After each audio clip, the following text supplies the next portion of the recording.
the mysterious traveler, inviting you to join me on another journey into the realm of the strange and the terrifying. I hope you will enjoy the trip, and it will thrill you a little and chill you a little. So settle back, get a good grip on your nerves, and be comfortable, if you can. For tonight, we're going on the strangest journey we've taken yet. We're going down into the dark and fearsome depths of the sea to watch fate settle her accounts with the arch enemy of mankind. In a story I call Death Comes for Adolph Hitler.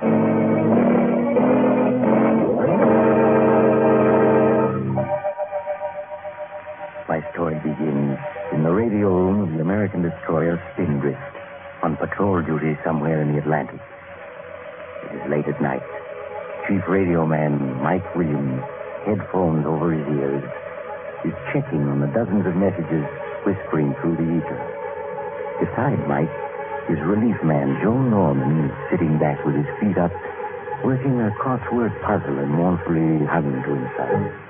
Show me the way to go home. All the time I want to go to bed. My little quart in my life. Joe, cut it. Huh? What is it, Mike? Cut it, Joe, cut it. I'm getting something. You can just barely hear it. Something hurt, Joe? Shh, wait. I'm getting it stronger now. There, it's clearer. Holy cow. Yeah, what is it? It's a German sub. On the bottom and calling for help. Ain't that something? Shall I notify the skipper? No, nothing we can do. Must be hundreds of miles away. Get a pencil and put on those headphones. We'll take down the message, whatever it is. Okay, I got a pencil here. Oh, is that the phone? Is that it? Are you kidding me? I can't hear a thing. Of course I'm not kidding. I tell you, I had it just now, then it faded out. Wait a minute. It's coming back in again. Hello? This is Oberleutnant Reiner, the undersea boat Wolf. Listen to me. Anybody who may be picking up this message, please listen to me. There's nothing anybody can do to help us, but please listen anyway. Makes it easier if I can talk. Easier to face what is coming. Because we are doomed. And we know it. Only yesterday afternoon, as we were cruising on the surface, recharging our batteries, we thought our mission was as good as accomplished. I was up on the conning tower with Captain Metz. With us was our passenger. Our very special passenger who called himself Herr Schmidt. Of course, that was not his name, and we all know who he was. A beautiful day, Herr Captain. Particularly gratifying after our long submersion. Yes, Your Excellency. Pardon me, Herr Schmidt. But we could take no chances on surfacing until we were safely past the area of Allied patrols. Of course not, Captain Metz. You must not take the slightest risk, as long as I am aboard. I am aware of that. Do not worry. You will reach your destination safely. I estimate that tomorrow midnight we will take our contact with the South American coast, and our journey will be over. Good. Understand, Herr Captain? No word of this trip must ever be breathed to the world, or yourself, or any other member of your crew. It is understood. You may rest assured. My crew is well trained. The world must not know or guess that back in the fatherland it is a devil who rules. We have lost, but I shall yet win. It would be disloyal of me to believe anything else, Herr Schmidt. In South America, I will make my plan. The world will think me dead, suicide, on the day Germany falls. But instead, I will be safely hidden, so I can direct our rebirth. Quite so. Our enemies will yet feel the might of my vengeance. I will return to lead my people to victory, however long it may take. Of course, Herr Schmidt. Lifeboat, 3 points off the starboard bow. Lifeboat, 3 points to starboard. Pitching and tossing on the waves ahead of us was a lifeboat. It was crowded with gaunt-faced, bearded men who watched us pull alongside with hostile eyes. A dozen yards from them, Captain Metz ordered the engine to stop. And then as our passenger looked on, his cloak pulled up to conceal his face, Captain Metz questioned the men in the lifeboat. You're in the lifeboat. Who is in charge? I am, bless your eyes. What is your name? What ship? What cargo did you carry? What port we cleared for? Captain Peter Jensen of the Mountain, now at your service. We were a relief ship carrying food and medical supplies to Greece when one of your murdering undersea dogs torpedoed us. That is all, Captain Jensen. You may pull away now. The nearest land is 300 miles due west of you. I will pull away. Pull, men. Let's get where we can breathe air not contaminated by this scum. Then, just as the lifeboat started to pull away, the wind unexpectedly whipped aside the cloak that our passenger was using to conceal his face. And in the lifeboat, Captain Peter Jensen, a burly giant of a man, recognized him. Men, stop! Stop! You see that slinking rat in the ship of a man trying to hide his face? You know who that is? Take a good look at him so you can tell your children you've seen the murderer of mankind himself. The archdevil who really gave the orders that sent our comrades to the bottom. I fear you have been recognized, Herr Schmidt. Stop them! Turn your guns on them! Destroy their boat, Herr Commandant! No one must leave the report having seen me! Very well, Herr Schmidt. Forward gun, prepare to fire. Forward gun, ready to fire. Give them 2 rounds. Forward gun, fire. Forward gun, fire. You filthy murdering dogs! So you're going to murder us too? You there on the bridge, listen to me. Every one of us will be waiting for you when your time comes. All of us think you hounds and jackals have murdered. We'll be waiting for you, every one of us. We'll be waiting for you, and someday we'll get you. Remember that. Someday we'll get you. Ah!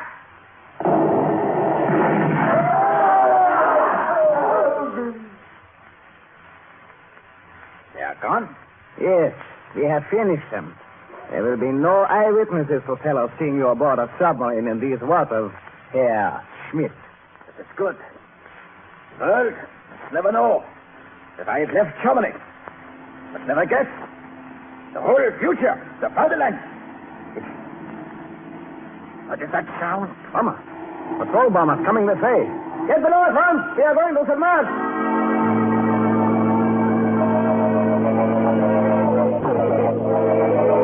We made a crash dive into the depths of the ocean. A few bombs exploded, but far away. Patrol planes were too late. Captain Metz gave the necessary orders while our illustrious passenger looked on, his face pale, drops of sweat on his brow.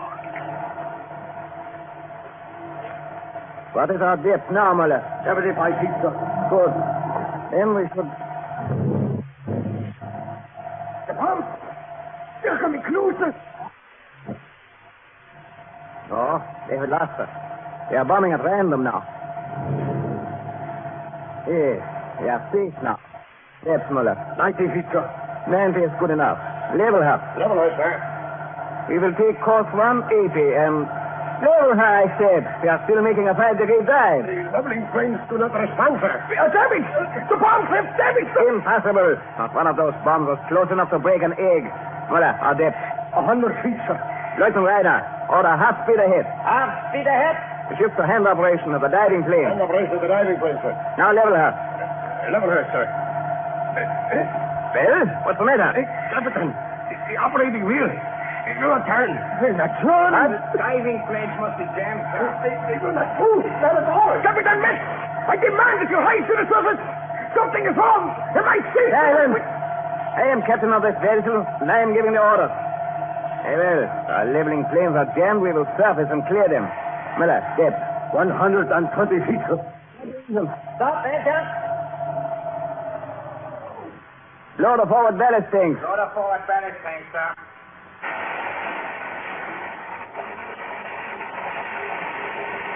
Now our bow is coming up. They are leveling off, sir. Hold her, she is. Hold my head, sir. Muller, Yeah, Major. how fast are we going up? We are not rising at all, sir. Not rising. No. With the motors off, we must be. We should be. But we are still descending at about 20 feet a minute, Captain. Captain, I demand to know what's wrong. I order you, take me to the surface. I am just as interested in reaching the surface as you are, Herr Schmidt. Blow the main ballast tank until we start to rise. Blow the main ballast tank until we start to rise.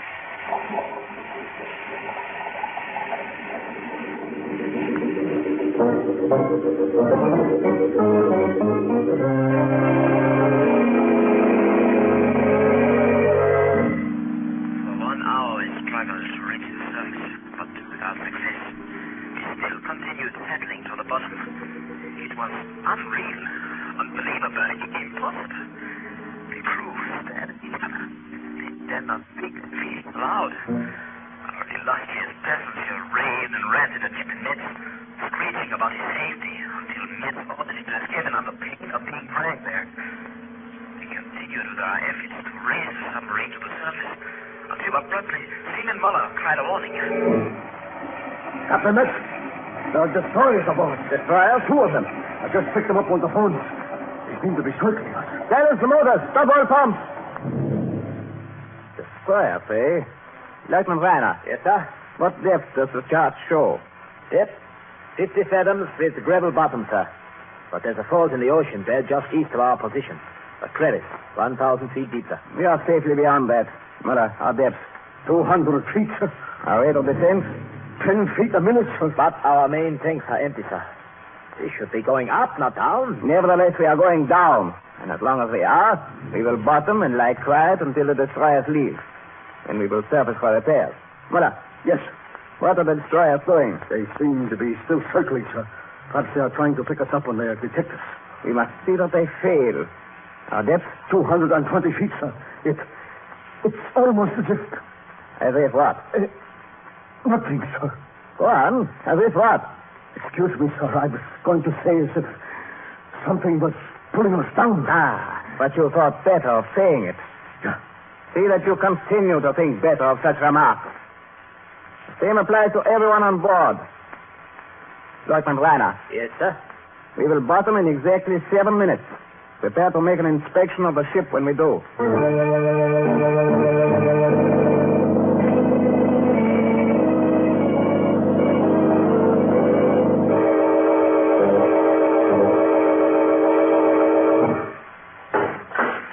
Well, Lieutenant Reiner? I have finished the inspection, sir. And your report? Everything is in perfect order, sir. There are no leaks. The batteries are fully charged. All motors in working order. All pumps operating. Then obviously there's no reason why, when we choose to surface, we should not do so.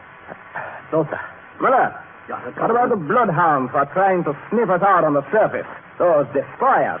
I have heard no propeller sound for 20 minutes, sir. Then we will surface. Load the auxiliary tank. Load the auxiliary tank, sir.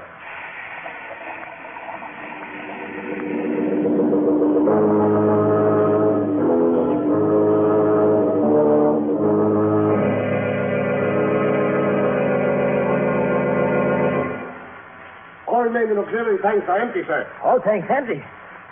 Captain, your pardon. Do you hear? They have blown all our tanks and they have not risen at all. I am well aware of it, Lieutenant Reiner. You take me for an imbecile? No, sir. Of course not, sir. It is thought that it is impossible, sir. Since it is so, it must be possible. Obviously, we are stuck in a mud bottom. But the bottom here is gravel, sir. The chart says so. The chart is wrong. I say it is mud, do you hear? Yes, sir. Mud, sir. And so we shall have to use our motors to pull ourselves free. Signal full speed ahead. Yes, sir. Full speed ahead.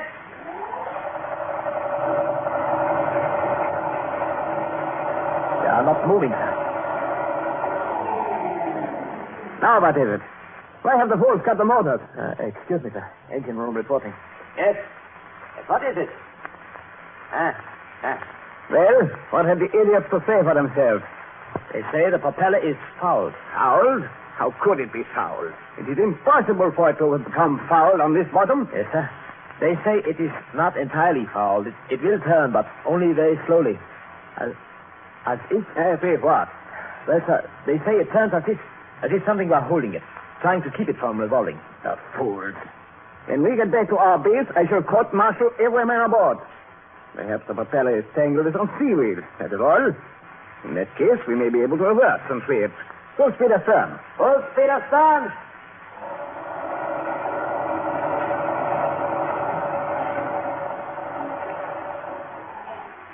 Well, now what? Your pardon. The engine room reports propeller is still fouled, sir. It behaves as it did before. It turns, but as if something is holding it back. And to think that I, Hans Ludwig von Metz, thought I had the finest submarine crew in the world. A brainless pack of idiots who become stuck in the mud on the bottom and they go to pieces like old women. Now listen to me, all of you. The next man who shows... Captain Metz. Ah, Herr Schmidt. I trust you have not been lying. Everything is quite under control. My captain, I've been hearing sounds from outside the submarine. Sounds? What kind of sounds? Scratching sounds, tappings on the metal. It sounded as if someone is trying to get into the submarine. Silence! My dear Herr Schmidt, you had nothing except the noises made, perhaps by pebbles being swept against our sides by the current. That is all. But I tell you, it sounds like hands rapping and tapping, scraping at the hull, trying to get in. Why are we staying down here on the bottom? Swim it at once, you hear me? I order you swim it at once. That, Your Excellency, is what I am about to do. Now, all respect, may I suggest that you return to your cabin.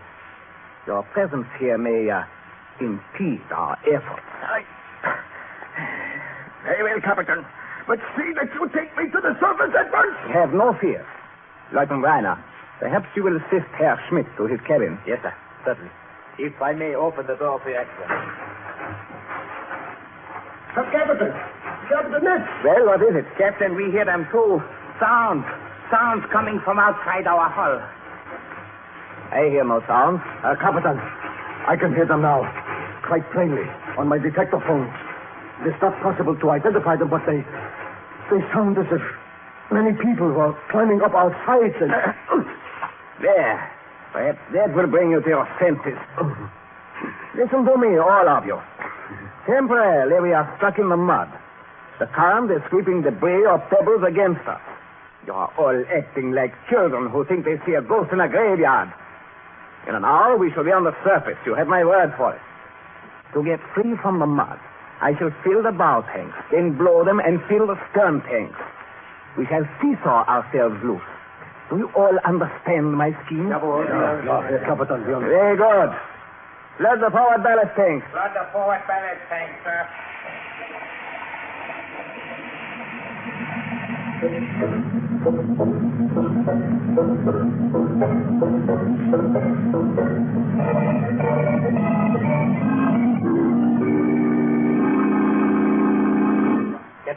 Captain Metz. Yes, Lieutenant Reiner? The main pumps are again operating, sir. The failure was caused by Hans Jäger. Jäger? How? He went crazy, committed suicide by grabbing the poles of the main switch. The short circuit electrocuted him, blew out the fuses. Jäger was always a fool. How have the others reacted to his death? Very badly, sir. They are very nervous. Nervous, are they? Yes, sir. That scraping and scratching outside our hull has affected them, sir. It has stopped for now, but the crew says that it's just because they are planning something else. They? Who do you mean by they? The crew says, sir, that there are hundreds of men in the water outside trying to get in at us. Dead men, sir. Lieutenant Reiner, do you wish me to place you under arrest? No, sir. I'm just trying to explain the state of the mind of the crew, sir. In spite of all our efforts, they are still on the bottom, and the men are getting very jumpy, sir. I shall have to teach them a lesson they will not forget. They're taking their cue from our illustrious passenger, of course. If he had not come out here with his ranting and raving... Never mind that. He's quiet now. I gave him whiskey with a sedative in it. Your pardon, Captain. If I may make a suggestion... Well, what is it? There is one thing they have not tried. Huh? They have to try it, sir. Discharge our torpedoes. Discharge our torpedoes? A submarine without torpedoes, Lieutenant, is no more use than an airplane without wings. But we must, sir. We have 10 torpedoes aboard. 25,000 pounds of dead weight. Get rid of that, and we have to rise. We have to. I see you are beginning to share the hysteria of the crew. When we return to our base, I shall not fail to include that fact in my report. However, I accept your suggestion. Order the discharge of our torpedoes to begin at once. Yes, sir. At once.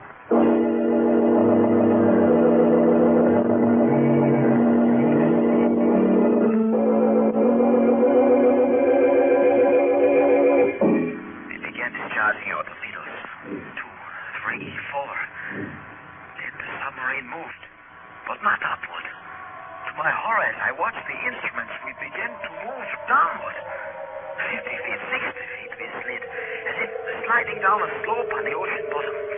After we had fired 6 torpedoes, we were actually 100 feet deeper than we had been. Then the firing stopped.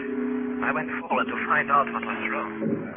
It's no use. I tell you, it's no use. We are going down, Adolph. Down. Yeah. What's going on here? Your man mumbling about.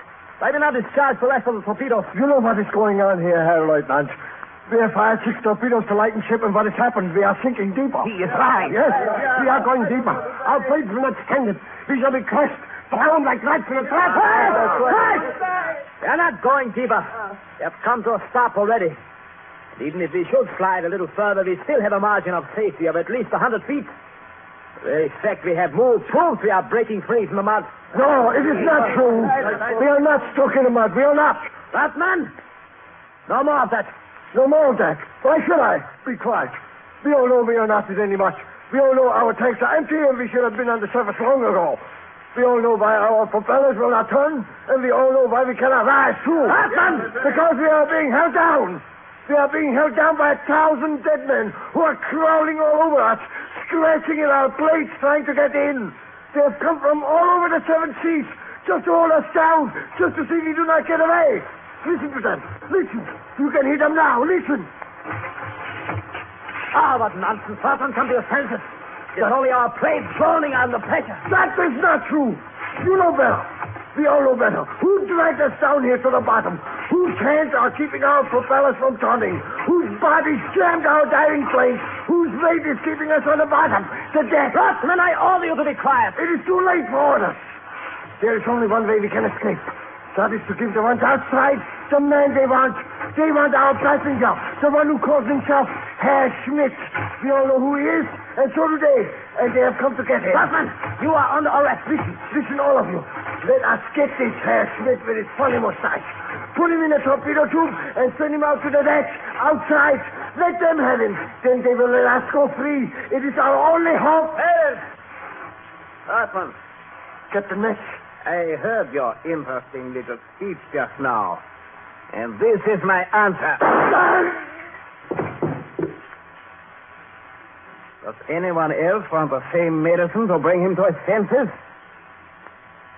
Then to your stations. Lieutenant Reiner, continue to discharge our torpedoes.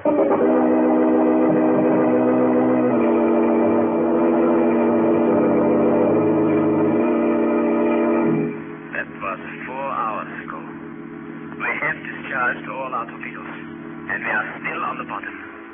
Every few minutes we slip a little closer to the 1,000-foot chasm in the seabed.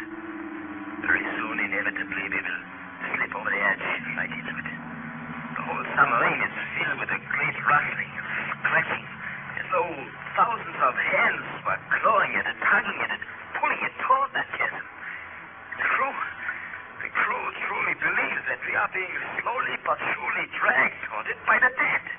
By the thousands of dead who have gathered outside, drawn here by their hatred for our passenger. A hatred which is so great even death cannot quench it. I don't know. Perhaps they are right. Certainly our passenger believes it himself. He's in the next cabin. Captain Metz has locked him in. Perhaps if I hold this microphone into which I'm speaking close to the bulkhead, you can hear him. Commandant Metz, do something! I order you to do something! They are outside! They're throwing at the water to get at me! Captain, I order you to save me! I order you to! You must! You cannot let me die! Oh, that is enough. It makes an unlovely spectacle, our passenger, as death approaches. As for me, I have locked myself in the radio room here, after sending the radio men away. Though no one can save us, there is still some comfort in knowing that somewhere some human ear is hearing me. At least I do not feel so much alone down here at the bottom of the sea. Another lurch, then. It is truly as if many hands were remorselessly pulling us towards our doom. Many hands of the dead. Oh, this is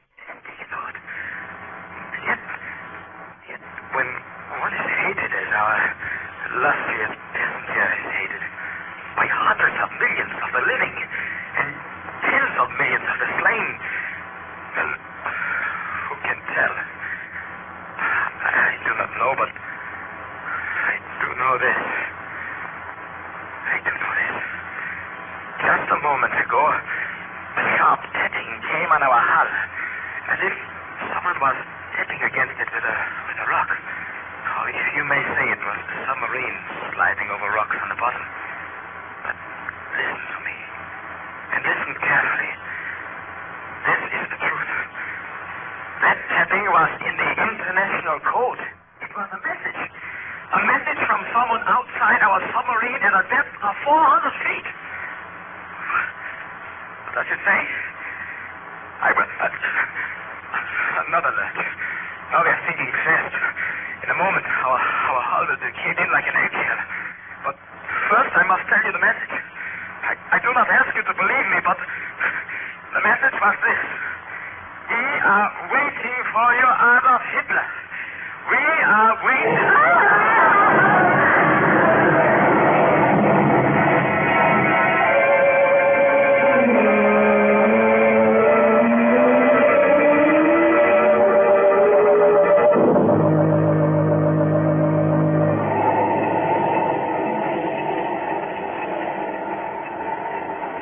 This is the mysterious traveler again.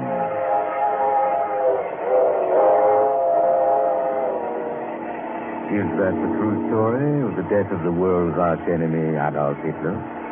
I do not know, so I cannot tell you. The man who told it to me, perhaps he was joking. You can say. You must make up your own mind. But it is interesting to think about, isn't it? Yes, very interesting. It reminds me of another strange story I heard recently. Oh, you're getting off at the next stop. I'm sorry. But perhaps we'll meet again soon. I take this same train every week at this time.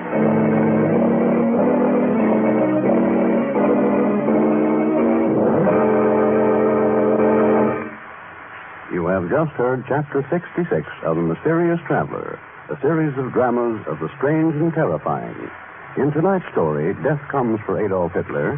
Tony Barrett played Lieutenant Reiner, Philip Clark played Captain Metz, and Lon Clark played Adolf Hitler. The Mysterious Traveler is written by Bob Arthur and David Cogan, and original music is played by Henry Silverne. The entire production is under the direction of Jock McGregor.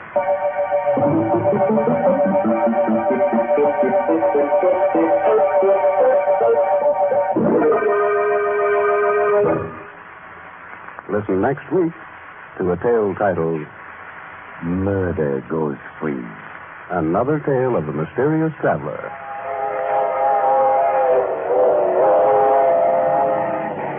The Mysterious Traveler is presented by WOR Mutual. This is Mutual.